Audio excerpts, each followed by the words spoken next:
Saat ini emas mengalami rebound sampai zona 2035 dan oil tetap bertahan di level $72. Kira-kira apa yang akan terjadi nanti malam? Apakah ini waktunya emas rebound, tembus di atas 2045 atau kembali turun dan bahkan tembus di level 2000? Itu yang kita lihat, dan terlebih dulu seperti biasa kita cek terlebih dulu dari US dollar dan juga US Treasury yield. Ya, seperti yang terlihat di sini US Treasury yield mengalami penurunan lanjutan dan itu berarti kontrarian atau berlawanan dengan apa yang terjadi pada dolar. Karena tadi malam dolar ternyata mengalami rebound dan lanjutkan kenaikan. Oke, satu catatan yang penting adalah kemarin kalau Anda lihat di penjelasan video, saya sempat mengatakan ada potensi kemungkinan untuk rebound. Reboundnya kurang lebih mirip dengan apa yang terjadi di sisi kiri. Jadi kalau misalkan ini yang terjadi, that means sesuai dengan ekspektasi kita sebetulnya. Jadi nothing to be worried about. Tapi yang jelas zona maksimalnya kita tidak berharap lebih dari 104.40. Jadi kalaupun misalnya ini kejadian di sini, saya berharap dia akan terjadi penurunan. Kenapa? Simpelnya adalah refleksi dari apa yang terjadi di sisi kiri. Ya, ini adalah kemungkinan potensinya yang harusnya akan kita dapatkan segera. Jadi minimal zona zonasi yang sudah ada di sisi kiri dan sisi kanan itu akan equal, akan sama, akan kembar, dan akhirnya kita akan secara bertahap mendapati level penurunan lanjutan, baik itu di 101 ataupun $100. Tapi masalahnya adalah kita tidak akan sampai ke sana sebelum nanti non-farm payroll. Jadi untuk harapan untuk kali ini, saya tetap berkaca kepada status yang ada di sisi kiri, berarti kita akan dapatkan terlebih dulu ke level 104.40. So far sudah mendekati karena dia sudah berada 104.05. Nah, tapi masalah itu juga akan menjadi penentunya adalah data ADP kurang lebih nanti malam. Nah, kalau kita perhatikan dari grafik H4-nya, yang juga kemarin kita sudah sempat sebutkan ABC. Kalau Anda ingat dan silakan cek kembali video kemarin, kita sempat mengatakan bahwa kalau ini A, kemudian ini 1, 2, ini 3, ini 4, lalu kemudian ini 5, maka kemarin kita sempat sebutkan ini A, ini B, dan ini adalah C. Dan there you go. Ya, kita sudah dapatkan kenaikan di atas level trendline biru. Dan ini berarti, lagi-lagi, yang kita soroti adalah 104.40-an, dan itu berarti sesuai dengan areal yang sudah kita tandai. Nah, tinggal masalahnya adalah apakah nantinya dia akan lanjutkan kenaikan lebih tinggi, atau malah terjadi rejection turun. Ini yang masih tetap kita waspadai. Yang jelas, kalau misalkan lihat dari urutan-urutannya, sangat wajar kalau misalkan malam ini ADP, kemudian besok klaim pengangguran mingguan, kemudian hari Jumat adalah penentunya dari NFP.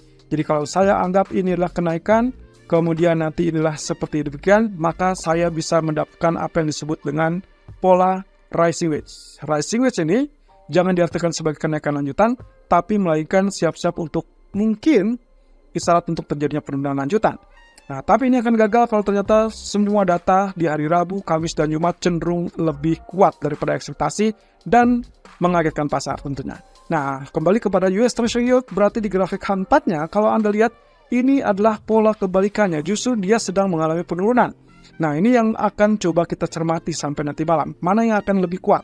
Apakah dolar yang akan menarik yield ke atas, atau justru yield akan menarik penurunan lanjutan, kemudian menggeser ataupun menarik kepada US dollar untuk melakukan pelemahan? Semua akan dijawab dengan data ADP. Nah, ini sekarang kita coba lihat dari pound sterling. Posisi pound sterling juga sudah sesuai dengan apa yang kita harapkan kemarin, yaitu penurunan dan mendekati level support psikologisnya. Dan ini adalah 1.2550-an. Jadi kita akan lihat di sini kondisinya adalah sesuai dengan 50% real body, ya. Ini 50% real body long white candle.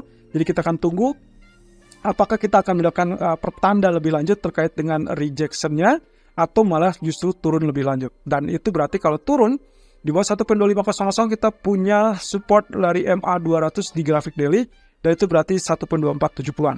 Nah, kalau misalkan itu yang terjadi, oke, berarti tidak masalah kemungkinan penurunan. Tapi kalau tidak, maka sebetulnya ini adalah gejala yang cukup positif, karena setelah dia terjadi breakout ataupun penembusan, maka seharusnya dia akan melanjutkan kenaikannya.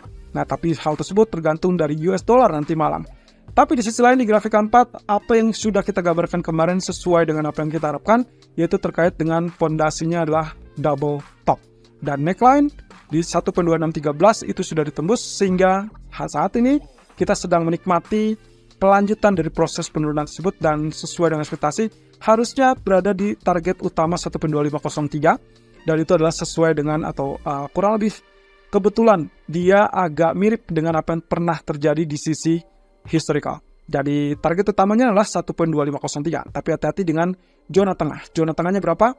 Zona tengahnya mungkin kita perkirakan akan berada di kisaran ini. Dan ini adalah 1.2560-an. So far, so good. Dia sedang turun.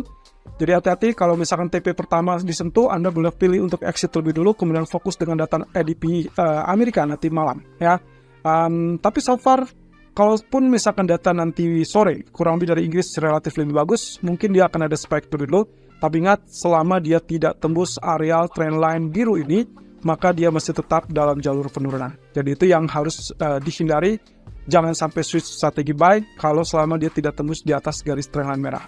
Nah, kemudian dari crude oil, welcome to 72. Ya, $72 sudah ada di depan mata dan kita tinggal tunggu zona terakhir. Ini adalah zona 7200 atau ya lebih tepatnya mungkin 7215-an. Nah, oke, saya coba zoom out seperti ini.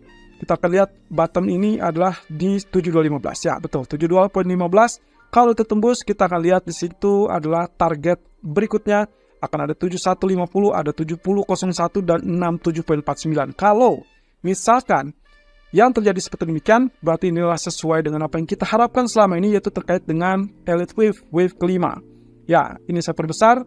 Anda ingat tentunya dalam 2 minggu terakhir secara intens kita membahas teritori ini. 1, kemudian 2, 3, 4, dan akhirnya 5 yang kita nantikan.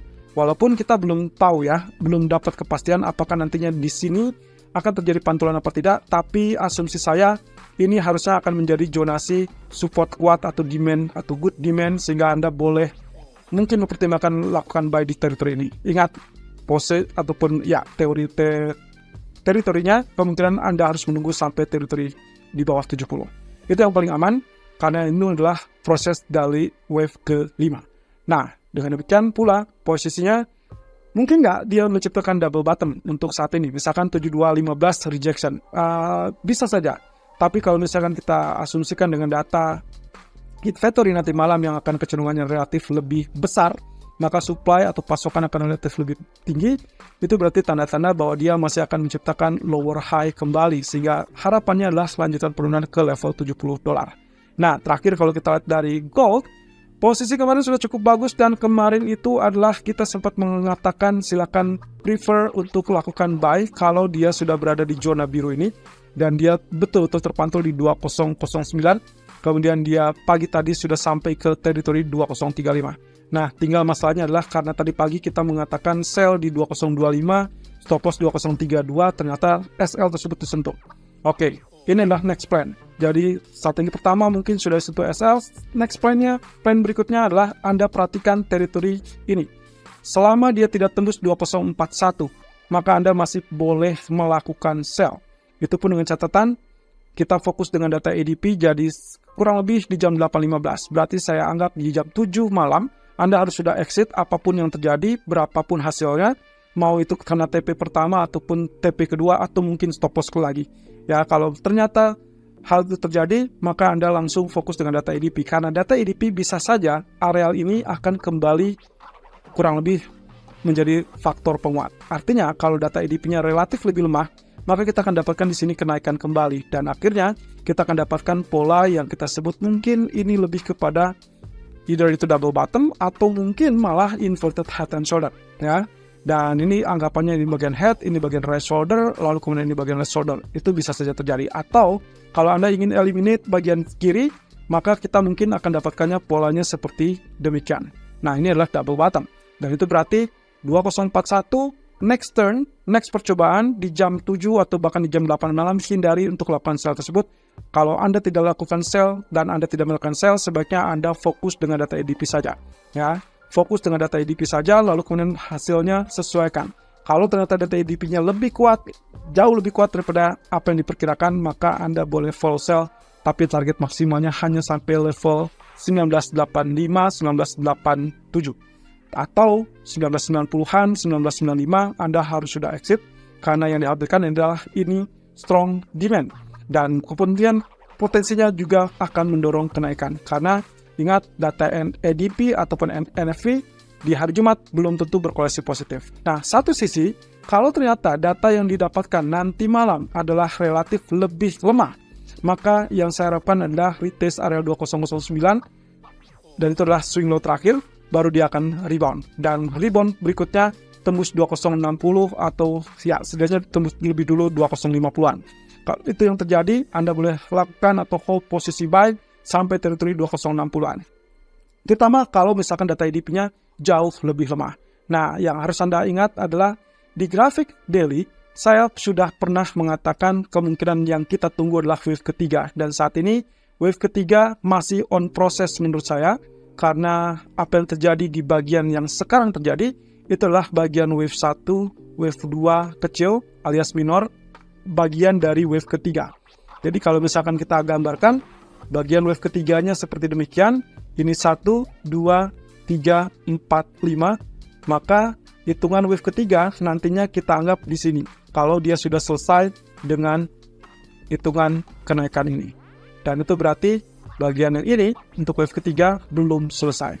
Tapi dengan catatan, Anda tidak boleh melihat ini turun ataupun tembus di bawah 2012. Dengan artinya adalah penutupan tidak boleh di bawah 2012. Dan kalau malam ini survive, kemudian berakhir dengan candle seperti ini, reversal candle, maka besok kita bisa mulai melakukan strategi buy. Dan itu berarti teman-teman hati-hati dengan nanti malam, mungkin saja kita akan melakukan reversal candle atau malah kecenderungan untuk penurunan di bawah level 2000. Semua tergantung dari data ekonomi dan termasuk juga untuk crude oil ataupun pound sterling.